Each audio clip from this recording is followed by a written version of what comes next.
Namaste and in Laquette, and welcome to this edition of One World in a New World. I'm Zen Benefiel, your host, and as always, I'm going to reflect on those two phrases.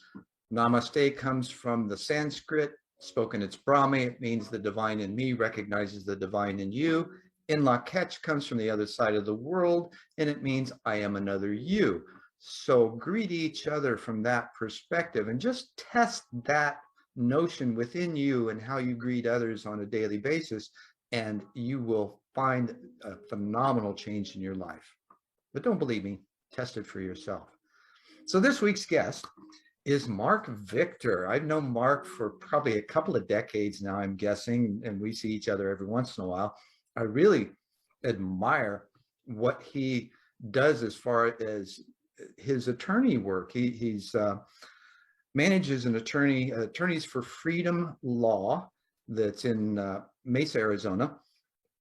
And he's been doing this for almost 20 years now. He's got almost 30 different lawyers that work with him under the banner of freedom and being able to support others. Marc's got he's Arizona State Bar Certified Specialist in Criminal Law. And now he's also, let me not forget this, a veteran from the United States Marines. So thank you for your service, Marc. And he's now decided to run for Senate in Arizona in 2022, which I think is phenomenal. Marc, welcome. Yeah, it's a real honor and pleasure to be on your show, Zen, and great to connect again after all these years. And a couple little tiny corrections. Oh, please. The Attorneys for Freedom Law Firm is in Chandler. And while we have almost 30 employees now, not all of them are lawyers. Interesting, though, all of the lawyers are very pro-freedom because we're the Attorneys for Freedom. I don't even interview them if they're not first very pro-freedom. And then this one, I wish I didn't have to correct, but I've been practicing now almost 30 years. I don't know where the time went, but yeah, I'm about 28 years now into representing people in criminal cases, state court, federal court, and lots of national cases. We've been doing lots of cases in different states as well. Awesome. And great work. I think where I got that from was the actual organization that you created. It is about 20 years old, and I think that's probably where that came from. Is that a little more correct? Well, we changed the name. We used to be Marc J. Victor PC, but then as people started applying for work and saying to me, Marc, I want to work at a pro-freedom law firm, I started acquiring lawyers who were also very hardcore pro-freedom. They wanted to work at a place that takes a position for a free society, free world. We're very pro-peace at our firm. And so after we started collecting lawyers who were for freedom, I said, you know what, we should change the name of the firm to the Attorneys for Freedom Law Firm. So that's where that came from. Okay, cool. Yeah. So I'm glad we got that cleared up. You know, it's wonderful when misunderstanding takes place and you can have the clarity that comes from it. So thank you for that. So what I'd like to do, though, is I know, let's go back a little bit, and you've had some interesting bouts in how you came about doing what you do. And from an inner perspective, because this is where I like to begin from, is we all have that inner perspective that we don't necessarily talk about or give the opportunity to, and oftentimes, at least in recent history, that hasn't been too acceptable to share with others. So with the inner perspective of your life, how did you first begin to understand your direction and that inner knowing or inner guide that we all have? Well, boy, tough question, but good question. I think that, you know, the longer you're on the planet, the more you grow and mature and change and hopefully improve. I like to very often bring out a new, better version of Marc J. Victor. And so I feel like I keep improving. And, you know, I guess when I started, you know, I've always been interested in what should be the rules of the world. And so that sort of guided me to the criminal justice system because that's where the rubber hits the road, right? I mean, absolutely. Yeah, that's where somebody from the says, "Hey, I'm from the government. I'm going to throw you in a cage," and so that gets real very quickly. But over the years, I've been very careful to, in some ways, moderate positions or moderate how I deliver those positions. And I think I could say over the years I've become more well-rounded. I'm actually a meditator. I meditate every day, if not every day, then almost every day. I'm a big fan of meditation. I think it's hard to talk about freedom without talking about meditation, because meditation is about, in my view, inner freedom and inner peace. And if you can't achieve that first, you're probably not going to be very successful spreading this, more generally to the rest of our fellow brothers and sisters, is how I like to say it. And when you say things like that, I think it's important to mean it, right? It's not just a matter of what you say, but can you walk the walk as well? It's not just talk the talk, but you got to be able to walk the walk. And so at my firm, anyways, I set the tone for the firm, and I try to attract people who agree with certain types of philosophies. And in fact, right now, we're in the midst of what we call a health challenge here at the firm, which involves stepping up exercise programs, stepping up what we consume and what we put into our bodies. And you can eat anything you want, of course, but I'm a big believer in a whole food, plant-based diet. I think this is probably the healthiest diet. I think it's the most ethical diet. Yeah, I said that. I think there's an issue there that I used to sort of just— life is life, right? Life is life. Absolutely. Doesn't mean everything's equal. I don't think humans are equal to crickets.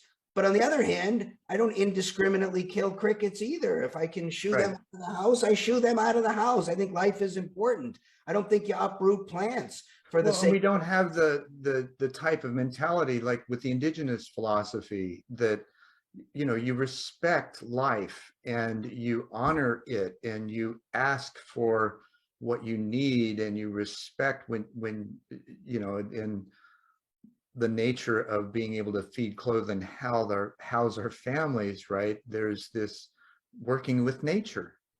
We are nature. We're part of nature. Exactly. Right. Exactly. And so, yeah, to say that you're, for life, or as I was raised in a Jewish tradition, and we say l'chaim, which means to life. Celebrate life. Well, now you're dealing with all the Michigas. Yeah. There you go. Yeah, so I think that all of this begins with a respect for life. If you don't respect life, you're sort of a thug, and you're never going to understand either a pro-freedom or a pro-peace position. Right. And so I think it's critically important what you're doing and what you're raising in terms of awareness, how you began your show. I think this was wonderful. I think more people should be more in touch with their inner lives. Absolutely. And like you, leading by example, that's what I hope to do with the gifts and skills that I've been given, as we all, in my opinion, are learning how to do, especially in this period now where we're coming out of this constrained and constricted living now and I turned to my wife when it first started and I said, I really hope this obsession on self-hygiene and sequestration will get people to turn inward and questioning themselves and what they really stand for. Yeah. And I think that's happening. I see the evidence of it, especially in the virtual world where people are seeking each other from around the world and learning how to work together and demonstrating the process of figuring out how to work through the ambiguity in order to find a safe place and to create a better future together.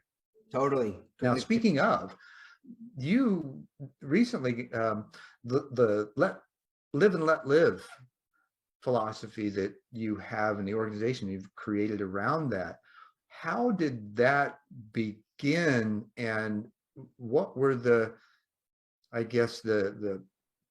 premises that you had for being able to engage not only yourself, but others in the process?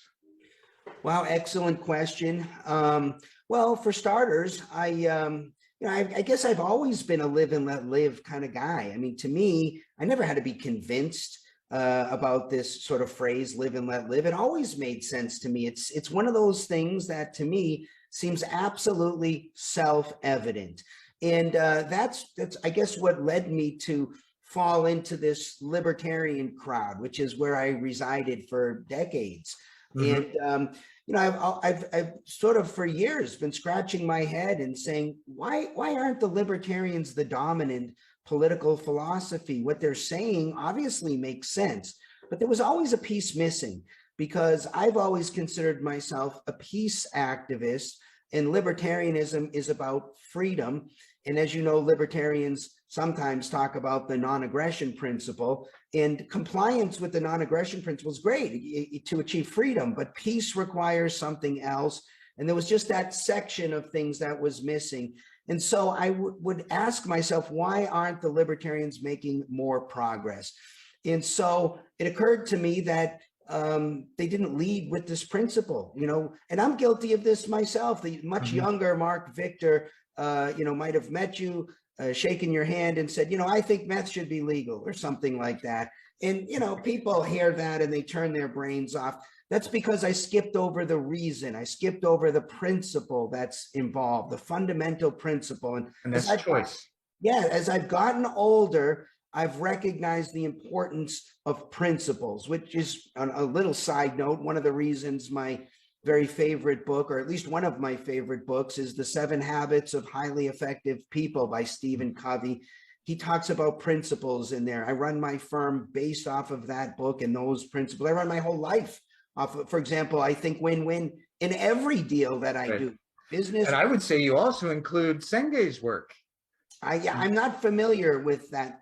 Well, the Fifth Discipline was a book that he wrote in the 90s, and he became kind of a overnight sensation in corporate consulting because he dealt with systems thinking, self-mastery, learning organizations. These were premises that he put forth in the Fifth Discipline. And those are really critical for imperative, if you will, for developing people, places, and things working together better. Yeah, there are certain things in the world that just work, right? Like, Mhm. for example, thinking win-win. This works. If you're interested in building long-term relationships based on high levels of trust with other people, this works, right? This is a good way to improve your life. So I started giving speeches entitled Libertarian Professionalism. And I started saying things like, let's lead with the principle and let's stop arguing about crazy little issues. We're all brothers and sisters. Let's unite around this principle and put it out there in a very professional way and not argue about little questions about how would we transition from here to there, or how would we implement little questions. And I wrote an article and I was talking about this principle, and I said, look, it's just a principle. It could be described as the non-aggression principle. John Stuart Mill called it the harm principle. Some people from the Judeo-Christian tradition might call it living the golden rule, or you could just say live and let live. And when I said live and let live, that resonated with people. People said, yeah, now I get it. I'm for live and let live. So originally this started as a better way to explain that principle, but shortly thereafter, it occurred to me and the other people involved in the movement that we were missing something very important. It's not just a legal principle. That'll get you to freedom. That's great. But there's a moral principle in there, an area where we're not trying to force anybody to do anything, but we're making some important suggestions. Mhm. And so the Live and Let Live global peace movement was born, and it hasn't officially launched yet. It launches in March of 2023, but we're very much committed to the phrase live and let live. I mean, this isn't that confusing, right? I Now, mean, here's some interesting. So this is one thing that's rare in developing organizations or movements or things like that. A lot of folks tend to want to jump the gun and come up with an idea, entrepreneurs especially, where they leap ahead with things, and the proper strategy, implementation, planning, all of those things, getting your ducks in a row, so to speak. And from a project manager position, which is one of the hats that I've worn, you've got to have all those things in place in order for flow. Otherwise, you got bottlenecks. And the better even if you slow down to move fast, right? So you're taking Yeah. your time to develop this from a very fundamental place and having the solid structure and foundation to build from. Absolutely. I mean, if you're going to push a global peace movement, most people are going to say, oh, sure, let me know when you take over the world or something like that. So to avoid that, it's got to be done right. You need a world-class website. You need high quality people helping offload the movement. You need support for chapters, and you got to really think about the message and all of that. We're laying the groundwork. And so it's actually evolved into a fairly simple message. We say, look, we're for live and let live. Really simple. Now, if you say, no, I'm not for live and let live, okay, I might have 60 seconds to talk to you about what's the problem here? Live or let live, right?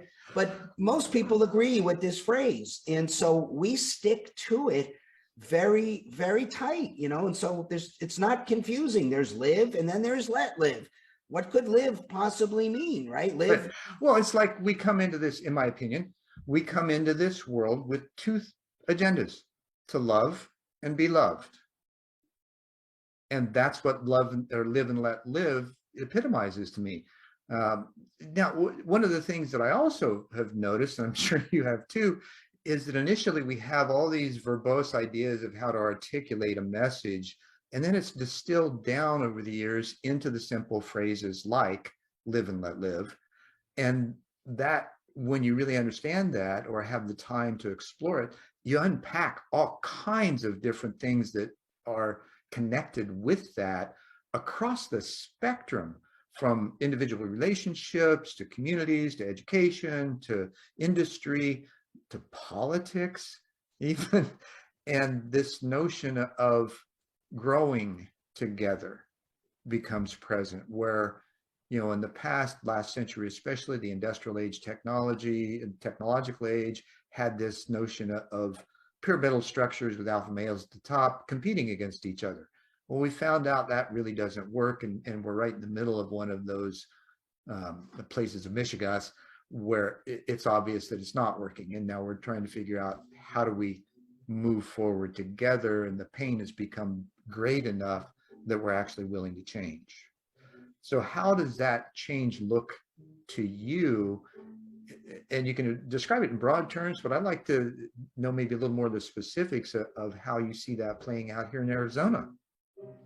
Well, we're a global movement. So although I love Arizona and I live in Arizona and I'm running for Senate in Arizona, our community is the world today, whether we like it or not, whether we wish it was otherwise or not. I mean, the Corona thing is a great example, right? Somebody did something in China and the rest of the world is now suffering.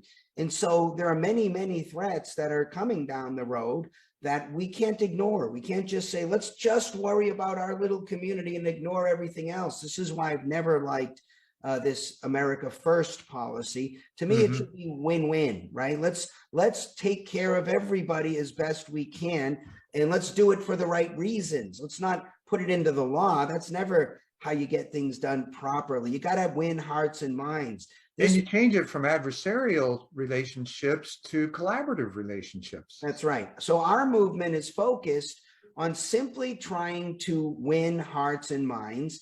And the message is very simple. It's just simply live and let live. We think live means that you're in charge of your life, right? You're in charge of you. What else could live possibly mean? Excuse me. And that would also seem to allude to doing things that cause no harm.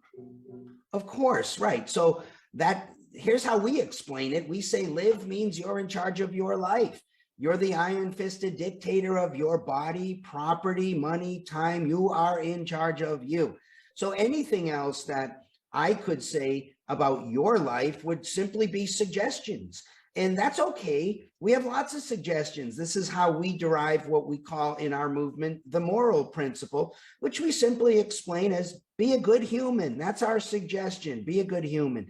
And so we have aspirational values that we're pushing in this space. We describe them as open-mindedness and tolerance and voluntary kindness and civility, in a commitment to truth and facts and justice, things that would optimize human happiness and well-being while minimizing human suffering. That's our moral principle. They're all suggestions. You are completely free to ignore everything we say in this space because you're in charge of you. But the let live part, well, this is not a suggestion. This is mandatory. What could let live mean other than simply let other people live exactly the way you have a right to live, which is to be the iron-fisted dictator of themselves. Excuse me. And so this gets to what you were just saying. So we derive a legal principle from the let live part of this, which is don't be an aggressor, right? You have no right to aggress against another person. When you do this, you're violating their right to live. So what's an aggressor? Somebody who initiates force against another person or their property, somebody who's involved in fraud, somebody who's involved in coercion, or someone who does anything that creates a substantial risk of harm to another person or their property. That should always be against the law. And we should do everything we can do to stop people from being aggressors. Yeah, and if I'm another you, why would I want to treat you that way? Because I certainly wouldn't treat me that way. That's violating the let live part of our phrase, right? So if you believe in live and let live, it's really not that confusing. Live your life. You're in charge of you, but let other people live their lives.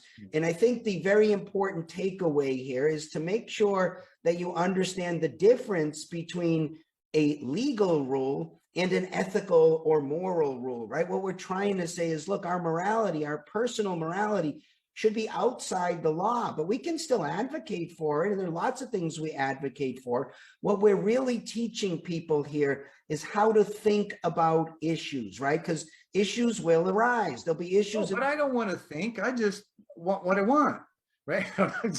I'm being kind of facetious, but that's generally, you know, I heard the guy, the public speaker that's building an organization of helpfulness, state that, you know, most people just don't want to think, and that's kind of sad. And I wonder why would you, if you agree with that, why do you think that happens? Well, I don't know that I would say most people don't want to think. I think people act in ways that they perceive are in their interest, and I think that's perfectly fine. What I want to show them is that live and let live is in our mutual interest. It's the ultimate win-win, right? Because you get to live how you want. I get to live how I want. We each let each other live. If we're going to have a civilized society, a free world, a peaceful world, we have to come together around this notion of live and let live. This should be obviously true to people who think about it. In fact, I haven't yet met anybody who said to me, no, Mark, I don't agree with live and let live. I can't even imagine what that discussion would be.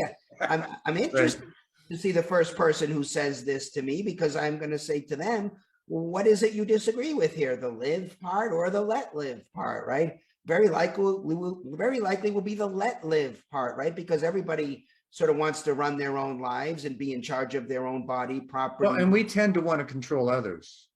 That's the price we got to pay right there. If that's the price we got to pay, that's the down payment. If you want peace, you can talk about it. You're never going to get it unless you're willing to pay the price, which means you have to be comfortable with allowing other competent adults to live in ways that you personally disagree with, things that you might find unhealthy or immoral. I've heard that called intellectual humility. Yes, I love that phrase, intellectual humility. I think that's fantastic. And I think that's the cost. If you're not willing to pay that cost, in other words, said a different way, you just are dead set on wanting to control other people, well, you're simply setting up a war of all against all, right? That's where we are now. Everybody fights to get control of the government, to impose their views of how to live on everybody else.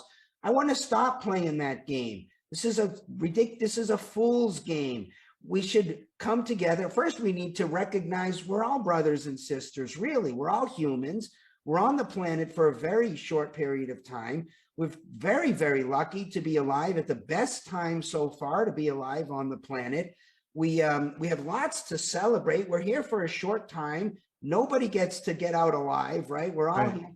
We should celebrate the fact that not only that we're alive, but we're alive at the same time, and we can Yeah, yeah, interact. yeah. And You know, the image that I have behind me kind of puts that into perspective because, yep, you know, we live in one world.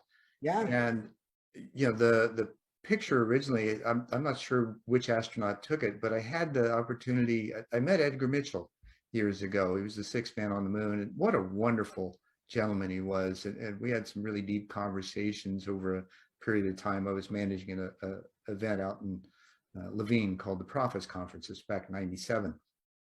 And Edgar shared with me the epiphany that he had of looking at the earth from space and how he felt the communion with this greater perspective of reality and how small he felt in that. Well, even in that feeling of being small, he came back here and started the Institute of Noetic Sciences, which was instrumental in helping forward this kind of live and let live notion, the reality that there is a consciousness that's greater than us, and we can tune into it because we're all connected to it internally. And that seems to be, in my opinion, and I believe others, maybe yours too, and I'll ask you this question: do you see that as being one of the core recognitions or moments of self-awareness of that interconnection with a greater reality that grows over time and provides guidance, even flow, synchronicities, people that you meet, places that you go, opportunities that created, and the more you reside in that place of flow and the live and let live, the greater the experience of it is. And that could be evidenced by you actually running for Senate again.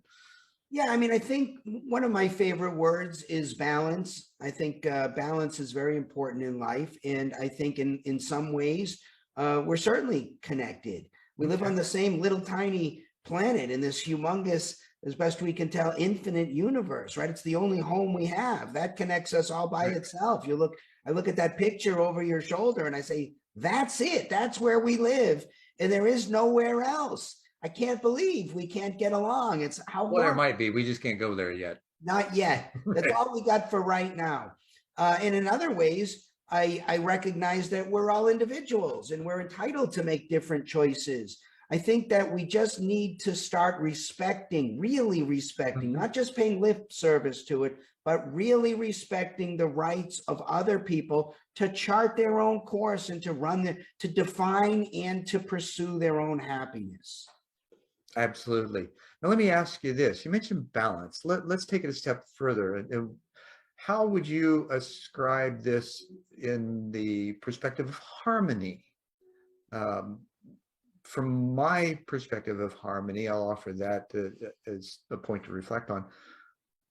Harmony simply is the management of chaos, because there's a natural order within that we don't necessarily recognize because we're seeing it as chaos. Yeah, I mean, I think there's so much we don't know about how the universe works, right? We're just scratching the surface of what is yet to be known. And so we're finding out 99% of it's just empty, you know, it's space, right? Which means you're not you. intellectual humility, right? Yeah. I think that we should be humble. And I think that, look, none of us was born knowing the secrets to the universe. None of us was born knowing what's absolutely right and wrong. I think we all found ourselves here. We all have ideas about how we got here, where we're going, what we're doing here, and that's okay. Can we just treat each other with dignity and respect while we're here? And I would say celebrate our differences, right? I mean, it's hard to believe, Zen, that it's 2022 and it's still an issue over things like we're still having diversity issues. What color your skin is? Are you kidding me? I can't believe it's still an issue. 21st century already. Yeah, and this is one thing I'm very, very proud about with the Live and Let Live global peace movement, we consider ourselves post-racial. We don't care what color your skin is, where you were born, what language you speak, who you love, any of that stuff. We care that you're peaceful. We care that you respect our legal principle and you're not an aggressor. And we love it if you adopted our moral principle and just advocated to be a good human. You know what that means. If you had a good parent who taught you some important lessons, don't pretend like you don't know what be a good human means. Okay, there's some things around the edges to argue about, but for the most part, be kind to other humans, right? Treat them like you'd want them to treat you. That's what Live and Let Live is about. This is why it's growing so fast. We're already in about 20 different countries worldwide. We're growing very, very fast. We have chapters all over the place. I'd love to tell your audience that if they're interested, and they certainly should be, in the Live and Let Live movement, check it out. Go to liveandletlive.org. I'll have that in the description as well. Oh, excellent. We have a temporary website right there. It's under, it's being redesigned right now. I'm very excited. We're going to put it in lots of different languages and really build it out nice. This isn't something that we're doing sort of as a fun little side project. I can assure you the people involved in this movement are very serious about changing the world for the better. And that's what we all need to be serious about at this point, because it is that individual stepping up and being accountable, doing the things that there's a sense that comes along with that, or resonance. We're talking about the space and the particles, and that from my experience, I had a question as a teenager. I was in a pre-med program, and I was adopted early. I was orphaned as a kid, given up for adoption. And so when I found out I was adopted, I went inside and started asking questions and developed a conversation with this inner voice, and didn't know who it was, didn't care. It was trustworthy, and it proved it over time. And then as a teenager, I prayed to know what truth was and was willing to die for it if necessary. And a few days later, happened to be 11/11 of 1975, the voice came to me during meditations and asked me by my given name, which is Bruce. Bruce, are you willing to die for what you believe in? And I had to kind of pucker. I say a butt puckered, but I just felt this moment of constriction. Is what do I believe in? And the first thing that came to mind was Christ consciousness. Felt a little empty. Second thing was cosmic consciousness. It felt full. And I think it's because it's the formless version of it. And I said yes. And before I knew it, I was in the white light. I had it was this iridescent, effervescent, high-pitched sensation. And then I moved from there into a sphere of pinpoints of light with an indigo background. And I knew the points of light, points of consciousness, whether in body or not. I wasn't sure. And this was 18-year-old that was having all this go on, right? And so when I came back, I had this innate understanding that we are all cosmic consciousness condensed into form. And there's this point of light, it may be infinitesimal, inside of us that's connected to everything, that bounces back and forth between here and the great light, according to this is what the indigenous call it, right? And yet here we are now. This is exactly what you're expressing, is that we all have that connection with each other, and we're all conscious. We're all able to make the choices. How do you see, gosh, so many questions. How do you see the evolution of getting people to understand this taking place as we proceed out of COVID? Well, I think a lot of people right now are unhappy and frustrated with the state of the world. I'm very optimistic about things because I think there's never been a better time to start a global peace movement, right? People are frustrated. If you're on the R side of things, you're frustrated. If you're on the D side of things, you're frustrated. Most people in the world are frustrated. And the answers to our problems, I think, are live and let live, right? If we could just apply that philosophy even to the Corona pandemic, right? Well, I mentioned adversarial relationships earlier. It seems like whatever we perceive the narrative to be, regardless of that, there seems to be this polarization being set up. And whether there's an argument between the two camps, And because of that, there's this inability to come together. Totally. Yeah, So 100%. how would you see that evolving? Well, I think there's been a complete breakdown of all communication, certainly civilized communication. And so I see this as an opportunity. I see this as a niche in the market. I'm going to run for Senate. I'm going to do it in a very civilized way. I'm going to be talking about the big issues. I'm going to be pushing live and let live.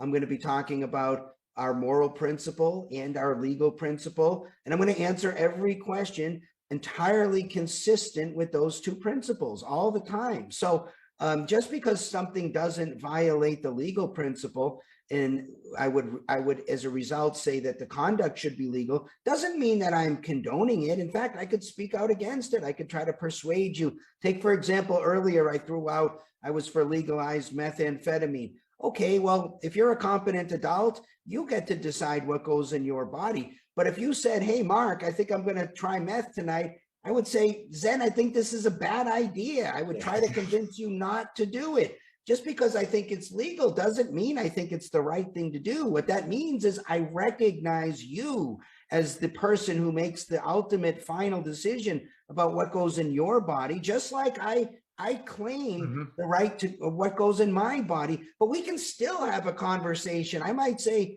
Zen, why don't you try a whole food plant-based diet and see how that hits you for a while? And you may say, no, Mark, I'm not interested in that. I eat whatever I want. I say, okay. Well, I'm on your case. We're pescatarians, so mostly whole foods, but occasionally. This is really in the notion of giving people space to be who they are and make the choices that they make and supporting those choices. Do you think that there is enough consideration given to the multiplicity of issues and situations and environments and constraints that each individual faces in order to be able to move forward in their own lives and support their families, right? There are huge challenges in that with what people are being asked to do. Yeah, I think that most issues are connected and related, right? I think people might see issue A as a separate analysis and issue B as a separate analysis. I think they're the same questions. Who gets to decide these questions? Whose property is that issue, right? Who's in charge? Whose property? Who's the iron-fisted dictator? That's the person who makes the decision. But that doesn't end the discussion. We should try to help each other. That's why I think voluntary kindness is important. Kindness isn't really kindness anymore if it's forced, right? Charity is not charity if the government forces you to do it. Morality requires that there's a choice to turn left or to turn right. If there's no choice, then I'm not impressed with what things you do, right? So we have to give people have a right, is a better way to say it, to decide for themselves how they want to live. We can demand that they not be aggressors, and we should demand that. But beyond that, all we can do is make suggestions, but we should make suggestions. I think somebody does need to stand up and say, look, can we agree to disagree in a civilized way? Let's have a civilized conversation. Let's not call each other names. I was frankly disgusted and shocked when Trump was the president and he would have these horrible derogatory nicknames for everybody. That's not the way to lead a free people. I think everybody should be treated with respect, right? Because at the end of the day, there aren't really good people and bad people. There are only imperfect people who do both good and bad things, right? So we want to inspire people to do more of the good things and less of the bad things. That's what we should do. And we never really understand or take the time to understand the other. I have a good friend, mentor, and you may even know him, Jerome Landau. He's her lawyer, local lawyer as well. He expressed to me years ago that in his opinion, there really is no conflict. There's simply different misunderstanding. The misunderstanding comes because you've got two different dictionaries. If you've got two people, right, that show up at the same table and you don't understand the other person's dictionary. So there's that necessary time where you have to get to know each other and understand the other's perspective in order to appreciate your own, or maybe even shift your own. Yeah, I would be remiss if I didn't throw out habit 5 of the 7 habits. Seek first to understand, and then Exactly. I was then hoping you would bring that up. to Yeah, be exactly. understood. Communication problems are huge. They sneak up on you all over the place. So I would encourage everybody to look, before you get into a big argument, why don't you pause, take a step back, take a deep breath and say, hold on, let me make sure I'm understanding what it is you're saying. Let me try to repeat it back to you. Are you saying this, and this? Get a yes before Yep, you move yep. on. Yeah, that's called active listening. Yes, absolutely. And it's part of the what is NVC, nonviolent communication, or one of the aspects of it. Now, how that's a discipline, Yeah, right? You really have to train yourself to do that. yeah. So, in your experience, when you were first learning to do this, how did you train yourself? Just by trying to make it happen, right? To put it in the forefront of my brain. It's just like meditation, right?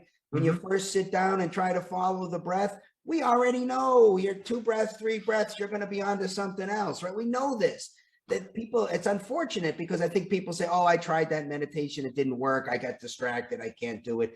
You got to Sure, you're practice, supposed to initially, right? right? That's But you're supposed to notice the distractions over time and be able to navigate or negotiate them. Yeah, it's about mindfulness, having Yeah. presence of mind. So the next time you're getting ready to have some big, powerful, heated dispute with another person, you got to have the presence of mind to step back and say, hold on, because how many times have you been in a discussion where it ended with, oh, that's what you were saying? Well, why didn't you say so at the beginning? Well, I did. And you get into you Right, wasted, because the hearing hadn't adjusted to hear it from right? that place. Right. Now, you've been a lot of places. And let me ask, have you've been to Mexico? Have you ever been to Tulum or visited Chichen Itza, that I, area? I've been to Mexico many times. Okay. So the road out of Tulum on the way to, I think it's, well, the first one is something Boa. Anyway, one of the ruins, but there's a clearing there. My wife and I were there on honeymoon a few years ago, and we're driving down the road through the jungle, and all of a sudden the clearing opens up, and there's 2 signs. And we'd been talking about self-awareness, and the signs were in English. And one of them said, they were butted up against each other in the clearing. One said, observe your intentions, Wow, and excellent. the other said, observe your distractions. Wow, fantastic. Really great messaging. Yeah. And so timely. I mean, we've been talking about this, and then here's one of the synchronicities about how the universe kind of works together. Everything's connected. We know that. We just don't necessarily are aware of it in the moments of those triggers, We right? get swept away. Yes. Yeah, yeah, we get swept away. So would you say that that's kind of a one way to discipline is to see things as being able to observe your intentions, the intention being to live and let live, right? Well, And the distractions to that. I think step one is to commit to bring out a better version of yourself, right? Step one, you Mhm. have to first say, okay, number one, I'm going to unveil a brand new version of Marc J. Victor, the best one so far, and then decide what it is you're going to step up. My resolution for this year was I'm going to step up everything in every area. I'm going to do better in everything that I do. Don't And you it's feel a not little bit vulnerable in that place, though? I don't pretend to be perfect. If I make a mistake, I say, look, sorry, I made a mistake. Sorry, I'm imperfect. And I'm the best I could ever be is an imperfect guy acting imperfectly. I try to do things appropriately and as close to perfect as possible. But I know this isn't reality. So I know I'm going to make mistakes. I'll make more mistakes in the future, but I'm going to own them. I'm going to publicly admit them, and I'm going to learn from them, and I'm going to That's the try to most improve. important part. I'm not going to pretend like I'm perfect. I don't set the expectation there. I'm 100% ferociously and relentlessly committed to excellence, but I know I'm never going to achieve perfection. I Sure. think that's the position to me that makes the most sense. Well, again, what's your intention? Your Yeah. intention is to be your best self and recognize that, yeah, I'm going to make mistakes. That's how I learn. If we're not challenged, if we don't have those things, then, the greater the challenge, the greater the learning.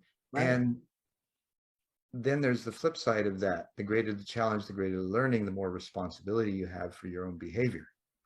We should all take 100% responsibility for our own behavior. But my attitude, and I developed this over the last few years, and maybe this sounds simple and I should have figured it out a lot sooner, but I'm really committed to the notion that I'm 100% responsible for everything that I do, but I'm also 0% responsible for everything that anybody else does. Like, I don't take responsibility for what other people do. I'm responsible for me, but I got to own that. And I'm happy to own that. We should all own that. I think that I would love it if more people said, you know what, I'm in charge of me. And it's this, again, it starts with meditation. I believe if you're not in charge or get some handle over your moods, over your perspective on the world, right? You can choose to see the glass half empty or the glass half full. And, my wife, I just want to get this out there. My wife, I'm so fortunate to have this wonderful wife who was born in a third world country. She's from Burma, which is now known as Myanmar. And whenever she catches me frustrated over some problem, which happens, she'll say a phrase to me. She says, you know what, Mark? First world problems. And I think about that. And at first I had to think, is this a bunch of, happy BS or whatever? And then I thought about, no, it really isn't. It really true. If you've ever been to a third world country, you know that there is no BS in that phrase right there. Chances are very high, whatever problems you're thinking about or worried about or concerned about, these are problems you are absolutely fortunate to have. They're first world problems. And let's rejoice that we have such problems to solve. I don't worry about clean water. I don't worry about whether my kids are getting enough calories to survive on the planet. I'm not worried that somebody's going to come charging through the door and chop my head off or something right now. These concerns are third world country kind of concerns. That I'm free from that is something to rejoice in. And if I got a car problem or someone's driving slow in front of me or something, and I catch myself getting upset over that, I eventually find myself embarrassed. I think, what would people in the third world think of me upset about this problem right now? What I hear you saying is that you hold the picture. It doesn't matter whether the glass is half full or half empty. It's how you look at it. It's your perspective. Yeah. Frankly, I think the world. I meant the picture. You've got the ability to refill it, but whatever. Right. It's that personal choice, the personal perspective that you have to be able to see things a little clearer as they are and take into account the perspectives that we miss because we are so fortunate. Yeah, I would say perspective is the most important concept to get your brain around if you're interested in your own happiness. And perspectives are so many, and the more perspectives you can have on your own experience, the more clear you will see your reality, because you can see it from multiple places. Yeah, I just think people should try this, right? Take me up on it. The next time if you can have the presence of mind to catch yourself the next time you're so frustrated or upset or whatever, just say, is this a first world problem? And chances are it is. And rejoice that your problems are of the first world variety. And this had, by the way, none of us had anything to do with where we were born, when we were born, how we were raised.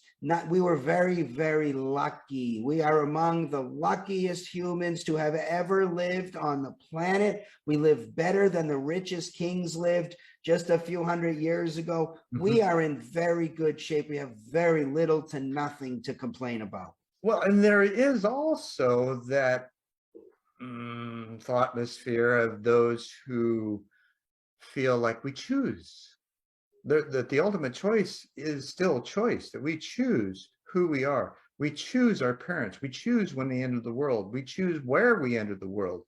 And that and especially now, it seems, and maybe you can reflect on this, that there's this natural order that's bubbling up within humanity that's seeking the balance and the harmony that we know can exist, and that in so doing, there's this potential for applying the skill sets that we've developed into discovering a more congruent or perfected form, fit, and function in the world. Mhm. Yeah, so I think the people who have become, I don't know, maybe more enlightened is the word here, or at least more aware of the fact that you can really, Conscious, maybe. yeah, Yeah. help your fellow brothers and sisters get the same perspective. We should all be celebrating. It should be a party every day that we're alive, right? We don't know how much time we have left. We should be celebrating every moment of life, like right now. We Right. should be so happy in this moment, not thinking about, oh, what I got to do tomorrow or what happened yesterday. This is what Buddha called suffering, right? This truly is suffering. You can't do a damn thing about anything that happened in the past. Now, do you, or are you of the belief that politics can truly become a party of celebration for what we're able to do for each other in the right ways? That's exactly what we're trying to do with the Live and Let Live movement. And frankly, part of the reason I'm running for office is I want to stand up and say, look, I'm a Live and Let Live guy, because we're going to have people running all over the world in different countries and in different parties who are all going to self-identify as I'm a Live and Let Live guy, or I'm a Live and Let Live woman, or whatever.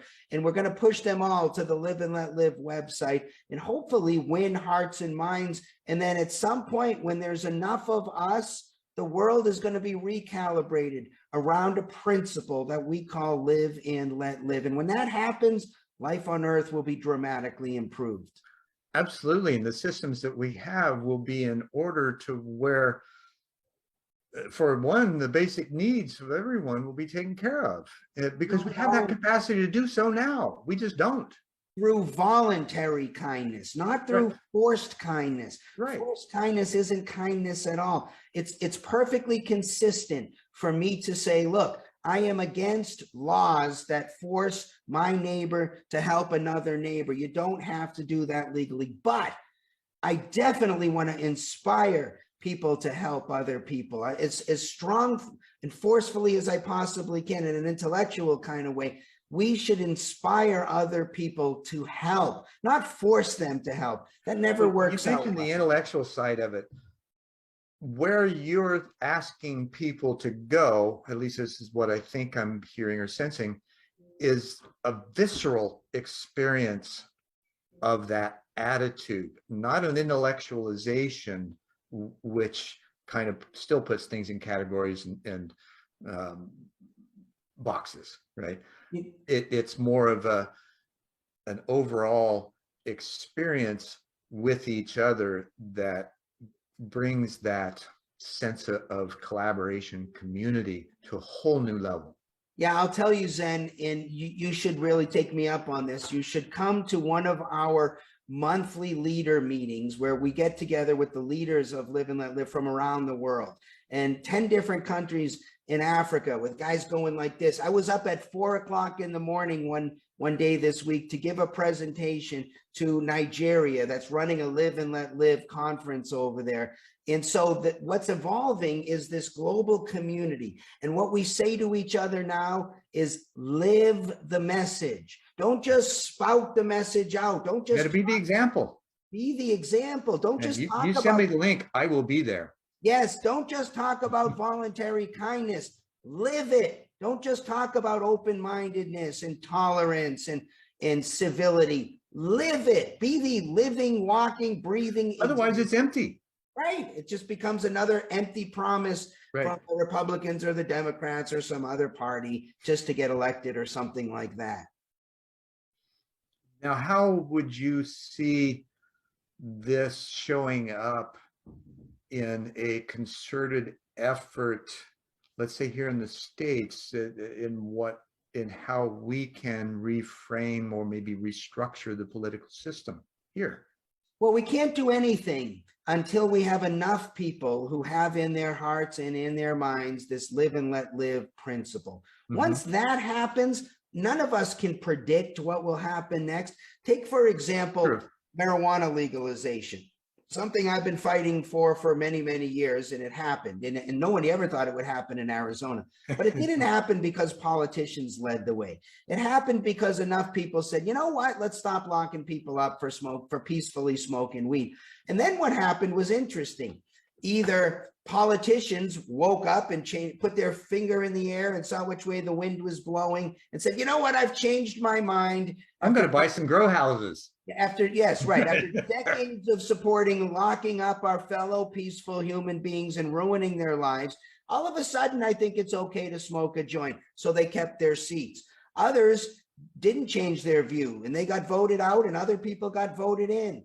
And there yet are other ways that things change, right? The American Revolution, the revolution wasn't the war. The revolution was the change in thinking, if you read what the founders wrote. So Metanoia. We're after the same thing. We want a revolution in thinking. We need to really coalesce around this live and let live principle, the ideals around it. When that happens, I can't exactly predict. The world is a complex system. I don't know exactly how things are going to offload. I do know that it will happen when enough people demand it. And it is happening slowly. I mean, you and I are talking about it right now. This is part of that process. All the shows that I've recorded so far, there's been an element of this, and the theme throughout it all is how do we, connect on that inner place with each other, the namaste, the in-lak'ech, and recognize how we can all come together to restore the natural dignity and honor that we each have from wherever we came from. Yes, right? It's like the inalienable rights. We need to resurrect these sort of old-fashioned ideas about working together and being a community voluntarily, right? Not forcing it to happen, but because we want it to happen. Help your neighbor because you want to help your neighbor. Well, it takes a tremendous amount of self-initiation. And so how would you see that developing, and what are the kinds of things that people might do? So let's say they're reluctant to be that self-initiating initially, just really pop out of the box and get involved.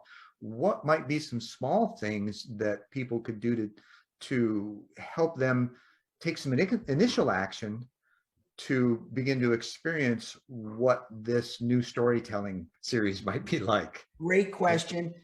Look, it could be as simple as just join the Live and Let Live movement. Go to liveandletlive.org, say, join the movement, give us your name, your email, be part of the community. That's a big help, right? Because when we can stand up and say we got millions and millions of people like the NRA does, right? Like other big groups do, this is how you get things done. We need to have enough people on our side.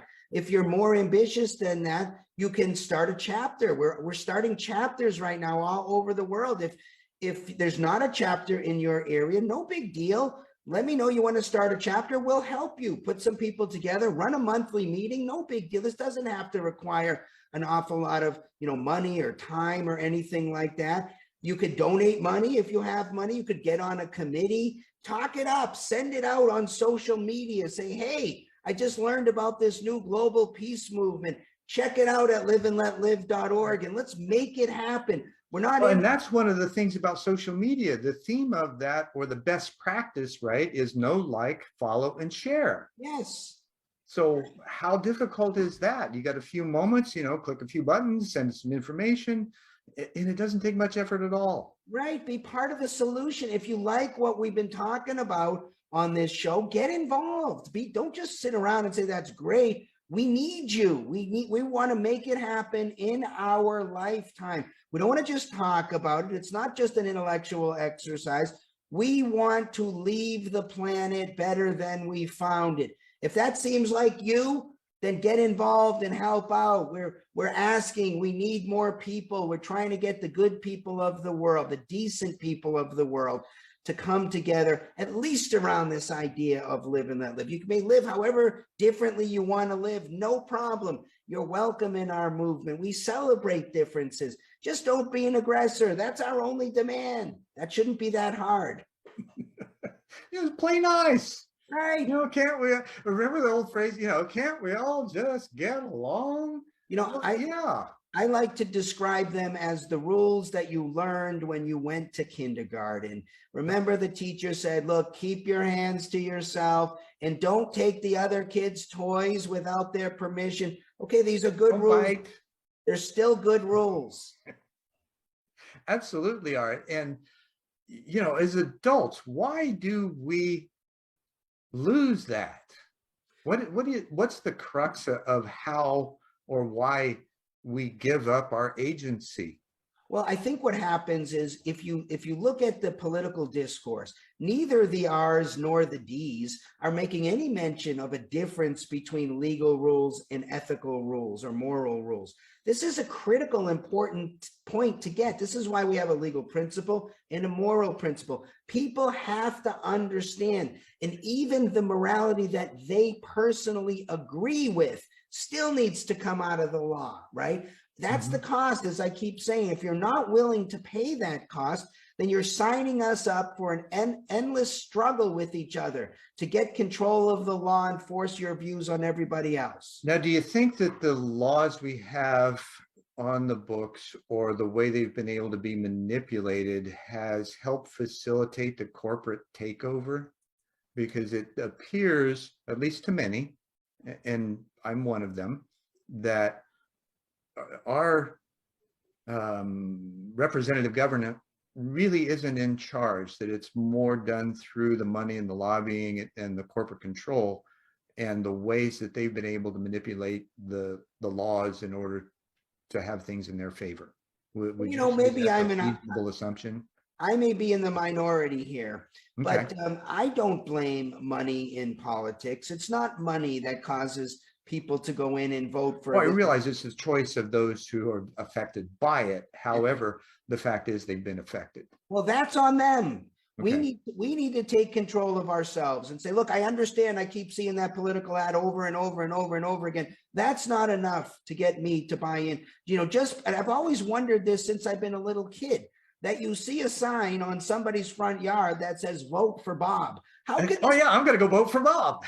How can this be effective? I don't understand that if you could put a sign on everybody's front yard that said vote for Bob, how does this translate into votes for Bob? Well, speaking of Bob, let's go to a Bloom, Howard Bloom specifically. Have you ever read the Lucifer Principle? No. So what it is, it's Howard Bloom also wrote The Global Brain. He did a scientific study of the history of how small groups of people manipulated massive populations through lies told over and over again through control of whatever media, right? The narrative, and those were eventually believed by the people, just lockstep. Right. So it appears that that's kind of what's been happening even of recent, and it's so blatant that it's obvious to a lot of people, yet what can we do about it, right? These are the things that, like you're talking about, it's not necessarily the money or the power, and I agree with you. It's the people who've made the choice to be influenced by that. And so now we need to find others that cannot be influenced by that. Yeah, so 2 points here. First, obviously, we got to do better as competent adults and really be a little bit more thoughtful in terms of how we act and what we do, and be less susceptible to either the echo chambers of Facebook and Instagram and all these other things, and just more Which is 90% negative. Yeah. Well, maybe not that much, but definitely bad news travels faster and there's more proliferation of it. And then the second point, maybe more of a practical point here, is we certainly don't need to convince everybody. The American Revolution is estimated to have been supported by about a third of the people. Okay, I don't think much has changed since then. About a third on one side, a third on the other side, and a third that don't really care. And so we need to get to our third. Is it possible that the message, that the resonance, that the honest, authentic being that comes out of that would make so much sense that it's irrefutable in how it's felt, and that alone would draw people up and to engagement, or at least maybe not with you, but with something similar? Well, I sure Right. hope Live and Let Live brings that kind of a message. That's what we're trying to do. It should be, and it is an inspirational type of a message. It's the kind of thing Mhm. that the people in the movement say, I just feel it in my heart. I know this is the right way for us to interact on the planet. And as I tell everyone in our global meetings, when we talk about this, the only thing standing between us and success is our ability to deliver this message in a way that people understand, because I believe far more than 1/3 of the people on the planet would agree with what it is that we're saying if they understood what we were saying. That's the challenge. Education is always a challenge, is it not? It is. And the way the words, the language, the tone, the imagery, all of how that communication is delivered. And you mentioned that being kind of a challenge in both my master's degrees. The first thing that came up was that communication is a challenge across the board, No that question. it's been ineffective and oftentimes I think inauthentic because it's the way, this is how we've done the status quo, right? This is how we've done it. This is how we'll continue to do it. And that's just how it is. Well, it isn't. It doesn't have to be. To criticize myself once again, when the younger Marc Victor leads the message with legalized methamphetamine, the message is never going to get across. I'm going to get the hand wave, oh, you're crazy, and that's the end of that. Wouldn't it be better to lead the message with Live and Let Live, and competent adults are in charge of their own bodies, and these kinds of concepts, and get them to understand that? And then even if, like you and I may agree, somebody ingesting red meat is probably not healthy for them, but that's not a decision we get to make for them. That's they may say, we agree with you as well. We think it's unhealthy, but I'm happy to do unhealthy things and eat red meat or smoke cigars or whatever they want to do. That is the nature of defining and pursuing your own happiness. If it's cigars and red meat that make you happy, make yourself happy. Go for it. Right. Right. No problem. It's Live and Let Live. This should obviously make sense. We're not trying to change the law to get people to be open-minded or tolerant or kind. It's one of the other things that came up. This has been 10 years ago. You're familiar with the ISO group, right? The International Organization of Standards. It's kind of an interesting acronym, but yes. Okay, so the 9000 series is used in manufacturing for quality control and getting certified to do so. Well, they have what's called the ISO 26000 social responsibility standards, right? It was ratified by 92 countries in 2010. Hardly anybody knows about these, and what they are a set of guidelines for intentional activity. It's not forced. Well, then that's great. That's Right. the big point, right? If it's not intended to, usually the conversation doesn't go there. Usually the conversation is, this is what we support, and that's the end. And it's left to people to figure out, that we support it. Does that mean we're putting it into the law, or that we're just encouraging people? Well, that's the important part of the equation that should be talked about. Right. Well, what I think was intended for this is to use the document as kind of a groundswell to move it up through the companies, the corporations, things like that, of being better stewards of their community. I love it.